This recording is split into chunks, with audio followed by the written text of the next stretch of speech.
December 1944 brought a silence to the Ardennes that felt unnatural. Snow fell in thick curtains through the skeletal pines, muffling sound until even the wind seemed to whisper rather than howl.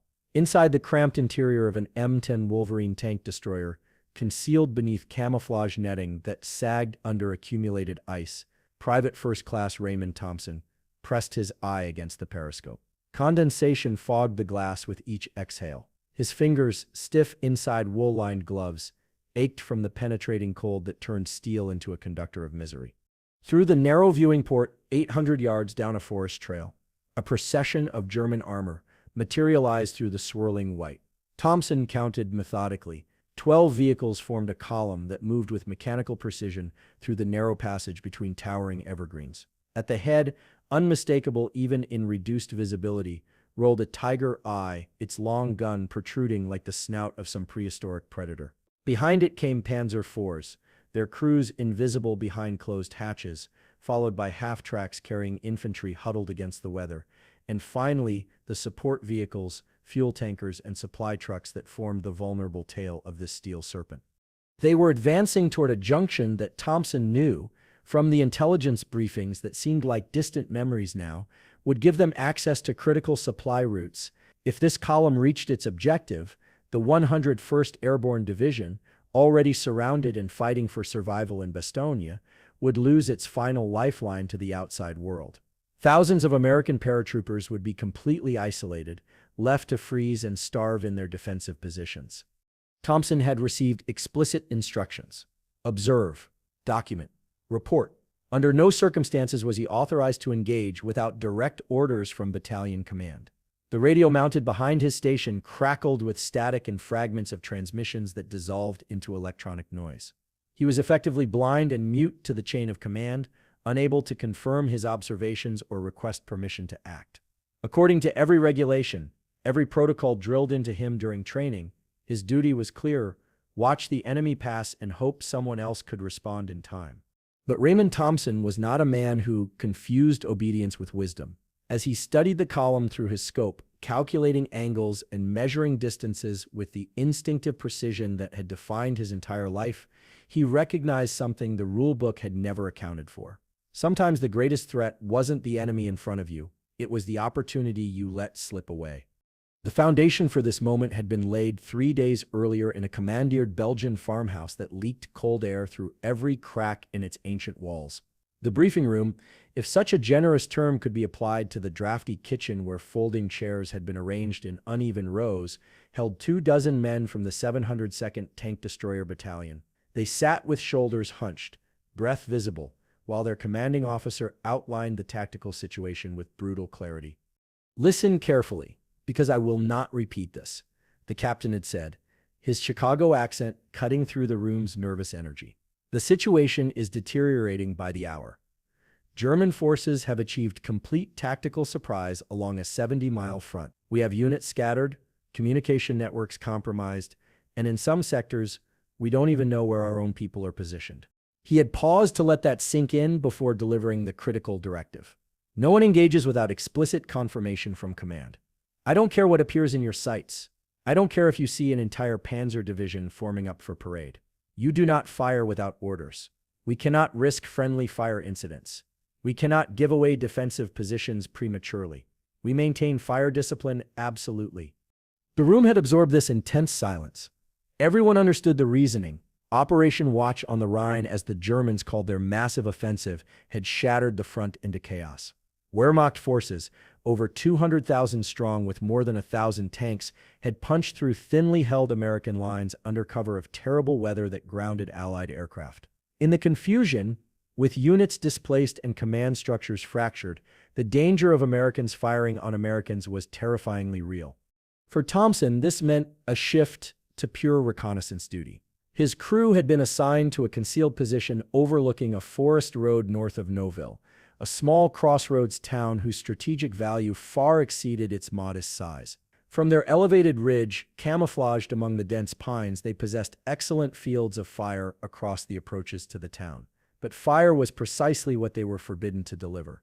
So Thompson watched, for 72 hours, through darkness and daylight, through snowfall and brief moments of crystalline clarity, he maintained his vigil. Through the periscope, he tracked movement patterns, noting the treads that scarred the snow, counting the vehicles that passed, sketching tactical formations in a small notebook his mother had sent him months ago, along with cookies that had arrived as fragments.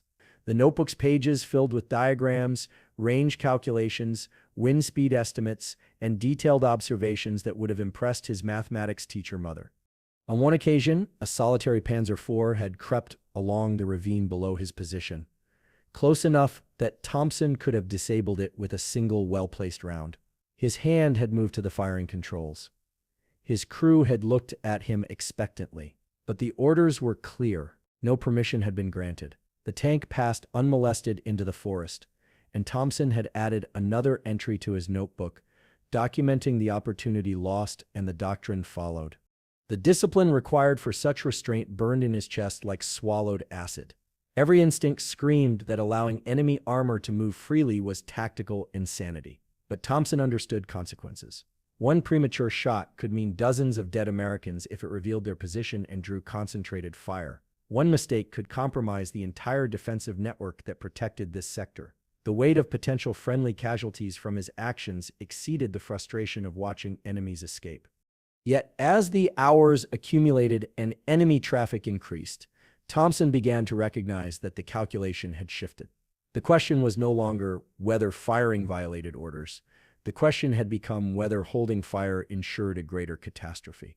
And now, watching 12 vehicles advance toward an objective whose capture would doom thousands of encircled paratroopers, Raymond Thompson made a decision that would either validate his judgment or destroy his military career.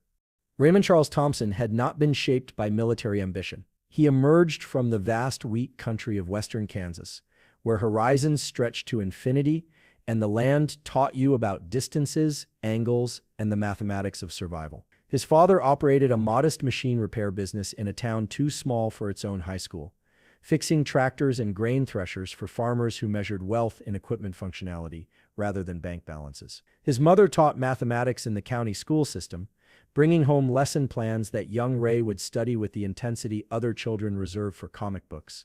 Even as a child, Thompson perceived the world through geometric relationships. He could calculate the height of the church steeple by measuring its shadow, and knew instinctively how far a baseball would travel based on the arc of its trajectory.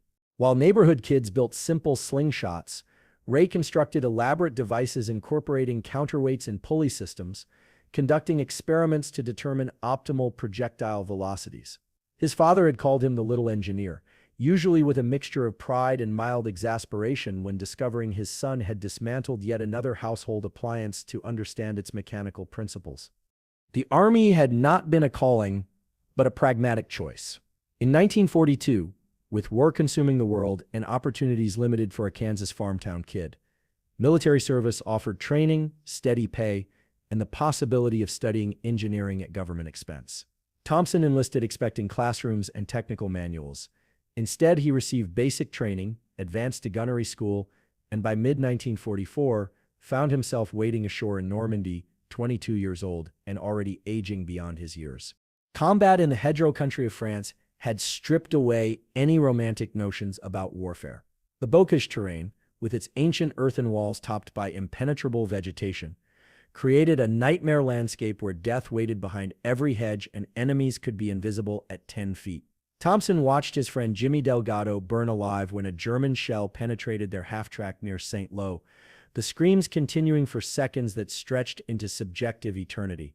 Another soldier from his unit, Frank Murray, simply ceased to exist when he triggered a mine on a supposedly cleared road, his body vaporized in a flash that left only a crater and scattered equipment. After Murray's death, Thompson stopped believing in concepts like luck or divine protection. He stopped trusting that following orders and maintaining caution would ensure survival. Instead, he began studying patterns with scientific intensity. German tanks moved according to doctrine. They paused at predictable intervals. Their turrets rotated at measurable speeds. Vulnerabilities existed not as random weaknesses but as consistent architectural flaws that could be exploited by those who took time to observe and calculate. His notebook became a combat manual written in observation and analysis. Every enemy vehicle encountered received detailed documentation, sketches showing blind spots and vulnerable angles, notes on crew behavior and tactical preferences. Other soldiers maintained photographs of girlfriends or letters from home. Thompson carried diagrams of tank armor profiles and firing solution calculations. His taciturn nature earned him the nickname the Quiet Clock among his battalion, a reference both to his sparse speech and his tendency to respond with precision when he did communicate.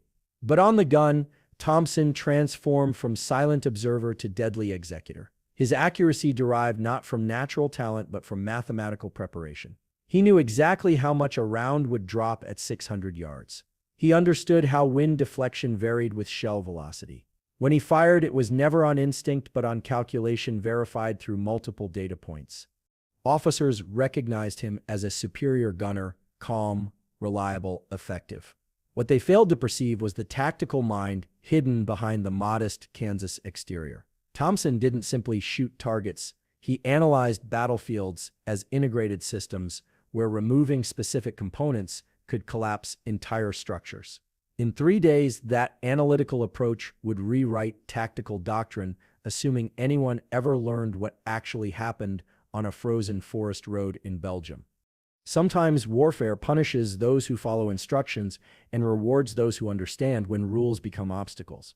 Thompson was about to discover which category applied to his situation. The morning of December 19th arrived wrapped in fog dense enough to obscure vision beyond 50 yards. Sound behaved strangely in such conditions, distorted and muffled until direction became ambiguous. But through his periscope, as visibility improved slightly with reluctant dawn, Thompson identified them. First came the distinctive silhouette of the Tiger of Fis, a mechanical monster whose reputation preceded it across every battlefield where Allied and German forces collided.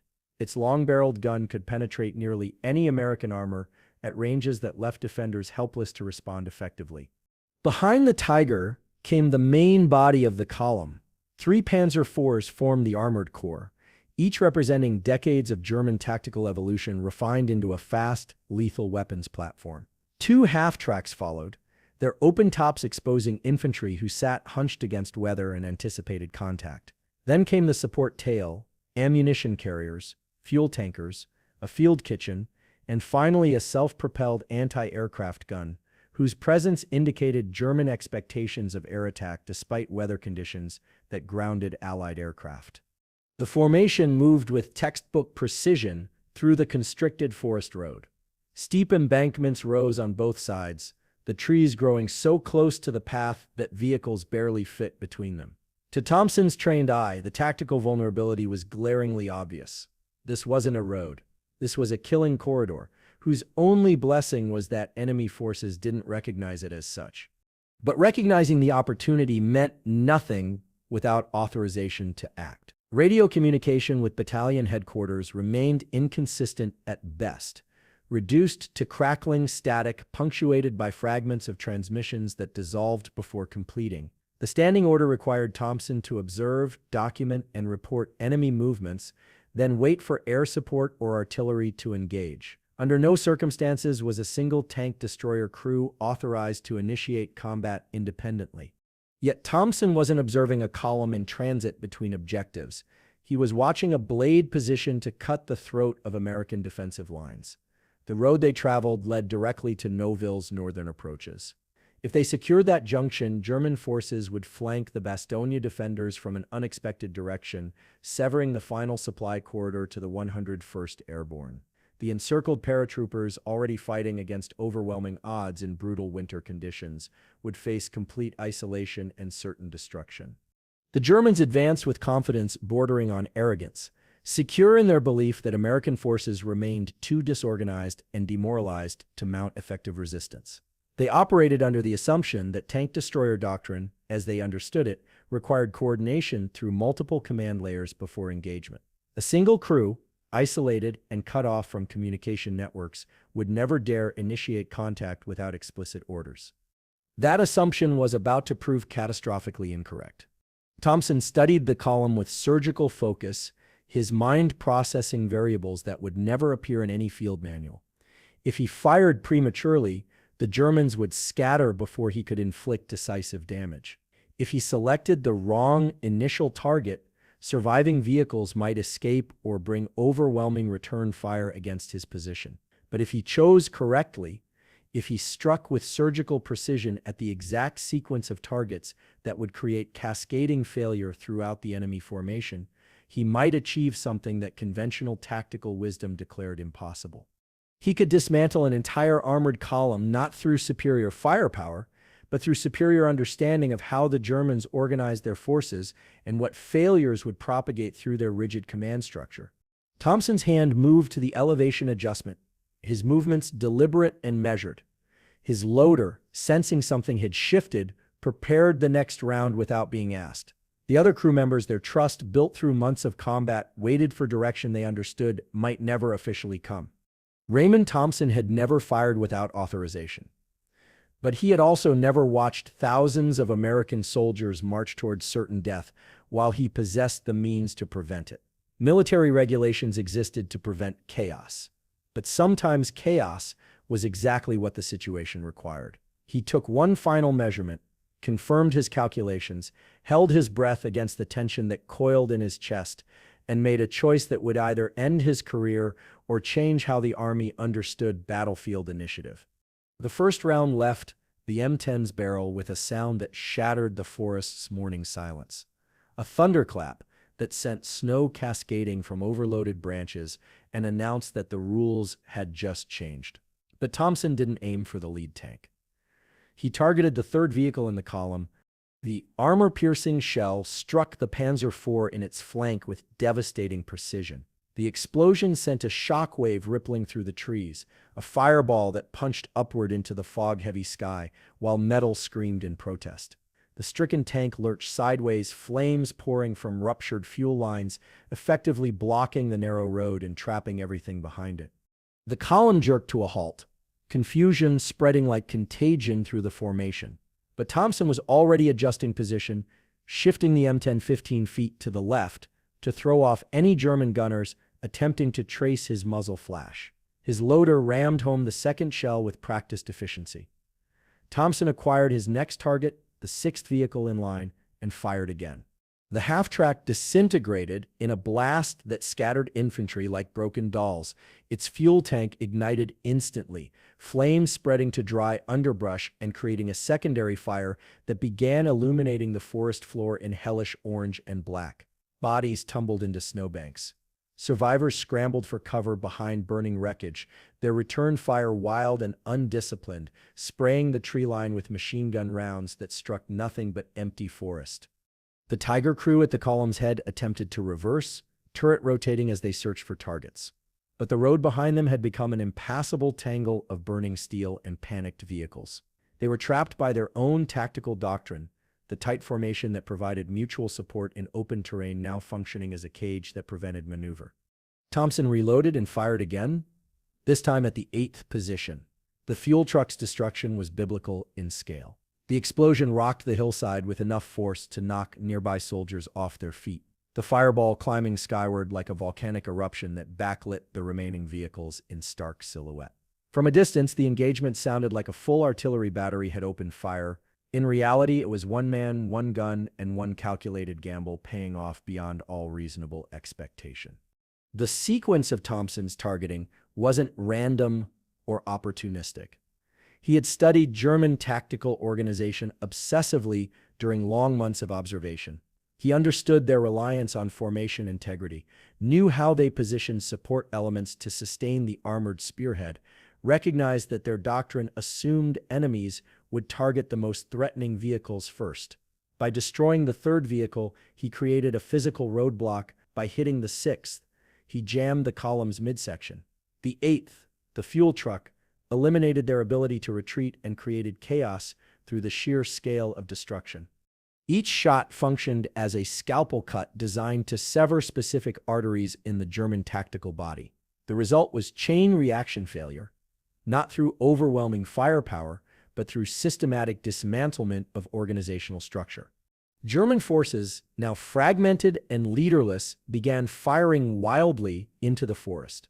Machine gunners riddled empty snowbanks. Infantry ducked behind flaming vehicles, unable to identify where the devastating fire originated. To them, it felt like falling into a carefully prepared ambush executed by multiple American units working in coordination. The psychological impact exceeded the physical damage. But there was no ambush, no coordinated assault, just Raymond Thompson and a crew who had stopped questioning whether they should be doing this and committed fully to doing it correctly. Thompson repositioned after every 2 shots, using terrain and vegetation to mask his movements. He understood firing angles, knew how to exploit elevation for maximum effectiveness while minimizing his profile. Each new position was chosen for cover, for clear fields of fire, and for the confusion it would create among enemies trying to locate him. He wasn't simply shooting, he was orchestrating a symphony of destruction where each note contributed to an overall composition designed to convince the Germans they faced an opponent far larger than reality. The Ardennes forest had been silent minutes ago. Now it screamed. Trees cracked under shockwave pressure. Snow mixed with fire and shrapnel filled the air like meteorological chaos. Thompson's 4th shell struck a half-track attempting to reverse, sending its chassis tumbling through the air in a twisted arc of torn metal. The 5th found the Tiger. Thompson had waited for this moment with predatory patience. The Tiger's frontal armor could withstand nearly anything the M10 could throw at it. But armor was always a compromise between protection and weight, which meant vulnerabilities existed for those who understood where to look. As the Tiger's crew pivoted their massive turret searching for threats, the hull rotated slightly, exposing a fraction of its side plating. That sliver of vulnerability, visible for perhaps 3 seconds during the repositioning maneuver, was the window Thompson had been calculating in his head. The shell impacted with surgical precision. For a heartbeat, nothing happened. Then the Tiger's internal ammunition storage cooked off in a chain reaction that tore the vehicle apart from inside. The turret launched skyward like a missile, tumbling end over end before crashing to Earth 60 feet from the chassis. The explosion's violence sent shockwaves through the remaining German forces that broke whatever cohesion remained. The anti-aircraft gun in the rear, its crew stunned and demoralized by watching their strongest asset vaporize, simply abandoned their weapon and fled into the forest. Smoke now poured through the trees in thick columns, reducing visibility even further and adding to the Germans' conviction that they had stumbled into a major defensive position. One of Thompson's crew, his voice cracking with nervous energy, asked, "Sir, are we going to face a court-martial for this?" Thompson didn't answer immediately. He was already loading another round, checking the sector for any vehicles that might have escaped the initial volleys. The job wasn't complete. Engagement continued until the threat was neutralized or his ammunition was exhausted. Everything else, including the potential consequences of his unauthorized action, would be addressed later. Hours later, in a makeshift interrogation tent smelling of wet canvas and cigarette smoke, American intelligence officers questioned a captured German lieutenant whose face bore the soot marks and hollow expression of someone whose worldview had been violently shattered. He struggled to articulate what he had experienced, his broken English failing to capture the psychological trauma of the engagement. "Multiple batteries," he insisted, gesturing wildly with hands that still trembled. "Perhaps 6 guns, maybe more. We encountered a prepared defensive position with coordinated fire." The American officers exchanged skeptical glances. Intelligence reports showed no artillery batteries in that sector, no multiple-unit defensive positions, just one M10 tank destroyer, whose crew had technically been operating beyond their authorization. Other prisoners corroborated various versions of the same impossible story. Some claimed they had been ambushed by airborne forces equipped with anti-tank weapons. Others insisted they had triggered a minefield and been subjected to pre-planned artillery strikes. One young soldier, barely old enough to shave, swore he had observed muzzle flashes from 3 distinct positions, which was technically accurate since Thompson had repositioned after firing groups. In their confusion and terror, the Germans had constructed an enemy that matched the scale of destruction they had witnessed. Fear and incomplete information combined to create the ghost battery that would enter German tactical reports and fuel cautionary tales among Wehrmacht units for the remainder of the war. They couldn't accept that one man had inflicted such devastating tactical defeat. The psychological impossibility outweighed the physical evidence. German doctrine assumed American forces would be methodical, slow to respond, dependent on command authorization before taking initiative. Thompson had violated every assumption about how American crews operated, which left German survivors struggling to explain what had happened in terms that fit their understanding of Allied capabilities. When American forces moved forward to clear the road hours later, even hardened veterans accustomed to battlefield carnage paused at what they discovered. The wreckage looked like the aftermath of a sustained air attack or concentrated artillery bombardment. Vehicles stacked like fallen dominoes, their frames fused together by heat intense enough to melt steel. Frozen bodies sprawled across blood-stained snow, some still clutching weapons they had never fired. Trees splintered into kindling, tank tracks dug deep into earth churned by impact and explosion. But what struck observers most forcefully was what was absent. No American casualties littered the scene, no destroyed American vehicles marked where defenders had fallen. The engagement had been completely one-sided, which made no tactical sense unless you understood that only one American had been shooting. For 48 hours following the engagement, Raymond Thompson lived with the certainty that his military career was over. After the smoke cleared and the last echoes of gunfire faded into memory, he sat motionless inside the M10, drained of the adrenaline that had sustained him through combat. His loader offered water from a canteen. Thompson ignored it, lost in contemplation of consequences. They had violated direct orders, engaged without authorization. Regardless of how many enemy vehicles burned or how many American lives might have been saved, military organizations operated on discipline and chain of command. Thompson understood that better than most. The question wasn't whether his actions would be investigated, but what punishment would be imposed. Back at battalion headquarters, Thompson filed his after-action report with meticulous detail. His commanding officer, Captain Langston, a career officer from Pittsburgh whose combat experience showed in the lines around his eyes, read through the pages without speaking. He examined Thompson's sketches, studied the range calculations, reviewed the firing sequence diagram. His expression remained unreadable. "You understand," Langston finally said, his voice carefully neutral, "that if any of those targets had been friendly forces, if your intelligence had been incorrect, we would be having a very different conversation." "Yes, sir," Thompson replied simply. He didn't offer justifications or excuses. The decision had been his. The responsibility was his. Whether the outcome vindicated the choice or condemned it was beyond his control now. Langston studied him for a long moment. "You knew what you were seeing?" "I knew what I saw, sir." "No one authorized this action, Private. You're aware of that?" "I am." Langston exhaled slowly, setting down the report. "Get some rest, Thompson. This needs to go up the chain. I'll inform you of the findings." Up the chain meant division command, formal review, potential disciplinary proceedings. Thompson returned to his crew, who were similarly subdued. No one celebrated. They were all waiting for consequences they couldn't control. But consequences arrived from an unexpected direction. Scouts from the 101st Airborne Division came through Noville 2 days later, gaunt men with 1,000-yard stares and frostbitten faces. They had expected to fight their way through German armor positions to reach the road.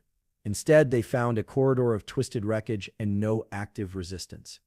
When they asked which artillery unit had cleared the route, Langston had to explain that no artillery had been involved. One tank destroyer, one crew, one gunner who had made a judgment call. Word spread through the military grapevine faster than official communications. Mess tents buzzed with conversation. Radio operators shared the story across secure channels. The guy from Kansas who had stopped a panzer column single-handedly became the subject of increasingly embellished tales that bore only passing resemblance to reality. Some versions claimed he had destroyed 20 tanks with 10 shells. Others insisted he had used ricochet shots like a pool player banking trick shots. But beneath the mythology forming in real time, an official investigation proceeded through proper channels. Division intelligence reviewed every detail of Thompson's report. They interviewed his crew members separately to verify the account. They attempted to confirm his radio situation that day and document the communication failures that had left him isolated from command. What they couldn't prove was deliberate disobedience, because there was no clear record that Thompson had received and ignored orders. Communication logs showed extensive gaps.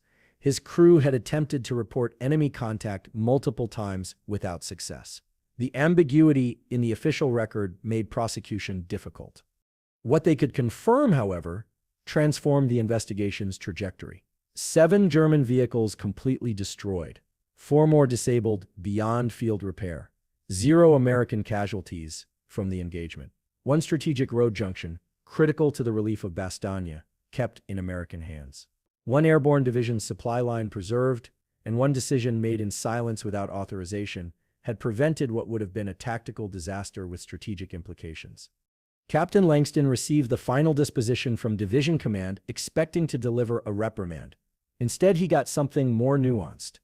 "Don't highlight this in official briefings yet," the division commander said, "but tell your gunner we're going to be studying his work." Thompson received no medal. No formal commendation appeared in his service record, but he also wasn't court-martialed or even officially reprimanded.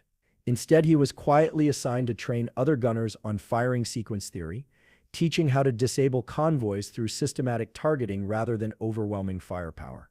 His field notes, those meticulously maintained diagrams and calculations, were forwarded to Fort Sill, Oklahoma, home of the U.S. Army Artillery School. That's when Thompson realized the full implications. The Army hadn't just forgiven what he did, they were analyzing it, breaking down his decision-making process to extract lessons that could be taught to others. Weeks later, while Thompson was cleaning equipment, Langston approached with a thoughtful expression. "I was prepared to write you up for insubordination," he admitted. "But then I read that line in your notebook, the one about controlled collapse. What did you mean?" Thompson wiped grease from his hands. "If you remove the right stone from a wall, the rest falls naturally. You just have to know which stone to pull." Langston smiled faintly. "Next time you decide to tear down a wall, Private, give me a heads up first." Thompson didn't smile back. To him, this hadn't been a victory to celebrate, but a problem that required a solution. He had calculated the angles, assessed the risks, and acted when action became necessary. That the outcome proved successful didn't erase the reality that it could easily have gone differently. He had made peace with that uncertainty before pulling the trigger. But warfare doesn't always punish disobedience. Sometimes it learns from it, and occasionally, when circumstances align correctly, it rewards those who understand that rules exist to serve objectives rather than replace judgment. Raymond Thompson never pursued recognition for his actions that December morning. After the war ended, and he finally returned to Kansas, he married Helen from the neighboring town, started a repair business near Dodge City, and settled into civilian life with the quiet satisfaction of someone who had done what needed doing and survived to tell about it, even if he rarely chose to tell it. He fixed farm equipment, designed grain storage facilities, and taught his son geometry by drawing angles in the dirt with a stick. When asked about the war, he spoke in generalities about weather and equipment maintenance, but rarely about combat. He never called himself a hero and seemed genuinely puzzled when others applied that term to him. But others did remember, particularly within military institutions tasked with preparing for future conflicts. Years after the Battle of the Bulge, Army doctrine began incorporating something called asymmetrical engagement sequencing, a technical term for a deceptively simple concept. Don't target the most threatening enemy first. Target the enemy whose destruction creates cascading failure throughout their formation. The case study taught at artillery and armor schools showed overhead maps of a forest road in Belgium, vehicle placement diagrams, firing trajectories, and damage assessments. No names appeared in the unclassified documents. Most officers never knew the engagement involved a single gunner acting without authorization, but the students at Fort Sill and later Fort Benning studied it because the principles worked, because they saved lives, because they transformed understanding of what one crew could accomplish through precision rather than firepower. A colonel who studied Thompson's engagement as a young lieutenant would later summarize it succinctly: "He didn't break orders, he operated beyond them." That paradox, a soldier who technically disobeyed becoming the model for flexible battlefield thinking, embodied something profound about the difference between following rules and achieving objectives. Thompson's unauthorized firing pattern technique was eventually integrated into Cold War doctrine, particularly in training scenarios where tank destroyer crews needed to disable Soviet armored columns in Eastern European terrain. The concept of creating artificial choke points through selective targeting, then exploiting the enemy's formation discipline against them, represented a revolutionary approach that emerged from a Kansas farm kid who had never attended college but understood geometry, physics, and human psychology better than most officers with advanced degrees. Decades later, a military historian researching Battle of the Bulge after-action reports discovered Thompson's original field notes in a cardboard archive box.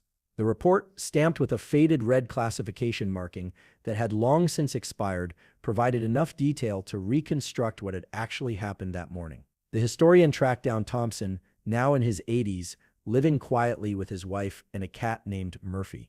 When asked about that day in the Ardennes, Thompson took considerable time before responding. "I remember how still everything was before the first shot," he finally said, like the whole world was holding its breath, waiting for something to break the tension. He didn't speak of victory or glory, just necessity, just precision. When the historian pressed about why he hadn't waited for orders, Thompson's answer was characteristically direct, because by the time communications worked again, it would have been too late. Those tanks would have reached their objective, and a lot of good men would have died because I followed regulations instead of thinking. He paused, then added, "I didn't break the rules. I stepped past them briefly, just long enough to do what had to be done."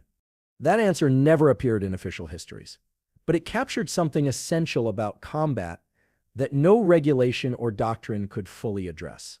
Sometimes courage doesn't announce itself with dramatic gestures. Sometimes it whispers in calculations and careful measurements. Sometimes it appears in the space between orders received and decisions made, where individual judgment must replace institutional guidance, because circumstances have outpaced the system's ability to respond. Raymond Thompson didn't win the war. He saved a road. He preserved a supply line. He prevented one tactical disaster among thousands that occurred during those desperate winter weeks. But in doing so, he reminded the Army of something easily forgotten in the bureaucracy of modern warfare, that initiative, judgment, and calculated risk-taking remain as essential to military effectiveness as discipline, training, and firepower. One gunner, one decision, one firing pattern executed without authorization, one German column destroyed through precision rather than luck, and one lesson learned that would echo through military doctrine for generations, even if most who learned it never knew the name of the quiet man from Kansas who taught it first.